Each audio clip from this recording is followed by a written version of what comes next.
टिटवाळ्यात drugs रॅकेटचा भांडाफोड झालाय। Drugs queen anti नार्कोटिक्सच्या गळाला लागली। 35 वर्षीय ड्रग्ज क्वीन अटकेत आहे। 5 कोटींच्या एमडी ड्रग्ज गोळ्या तिच्याकडून जप्त केल्या। टिटवाळ्यात अँटी नार्कोटिक्स आणि कल्याण ग्रामीण पोलिसांनी छापेमारी केली। इतर साथीदारांचाही शोध सुरू आहे। अधिक माहिती या संदर्भात घेणार आहोत आमचे प्रतिनिधी जय पवार यांच्याकडून। जय, काय माहिती मिळते या ड्रग्ज क्वीन संदर्भात?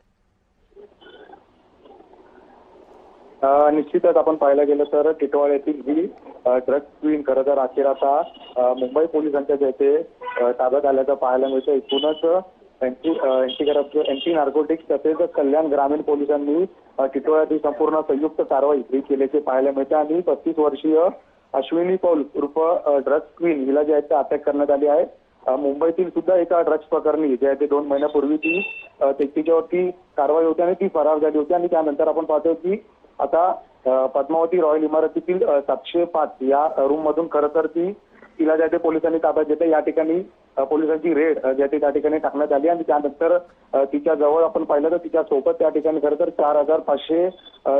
4050 एमडीच्या त्या गोळ्या खरं तर सोबत असल्यामुळे त्या सुद्धा आता जप्त करण्यात आल्यात आणि संपूर्ण या मालमत्तेची किंमत 5 कोटी असा अंदाज जे आहे ते वर्तवला आहे। त्यामुळे एकूणच ही मोठी कारवाई जी आहे या ठिकाणी केलेली पाहायला मिळते आणि सध्या खरं तर या ड्रग्ज क्वीनला पोलिसांनी ताब्यात घेतली आहे आणि पुढे प्रक्रिया जी आहे त्याचा लवकरच सुरुवात होणार आहे।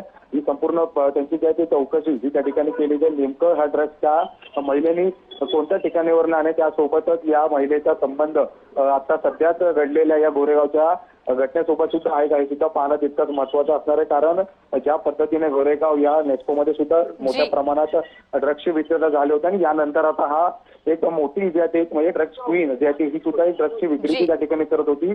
त्यामुळे आता पुढील तपास जो आहे तो या महिलेचा केला जाणार आहे आणि अधिक जे आहे ते आणखीन काही त्यांच्याकडे मालमत्ता सापडते का, आणखीन काही ड्रग्सचे पदार्थ त्यांच्याकडे सापडतात का, याचा सुद्धा शोध आता मुंबई पोलिसांच्या माध्यमातून घेण्यात येणार आहे। जी जय, असेच आमच्यासोबत जोडलेले रहा। आणखी एका महत्त्वाच्या बातमी संदर्भातील तपशील तुमच्याकडून घ्यायचा आहे।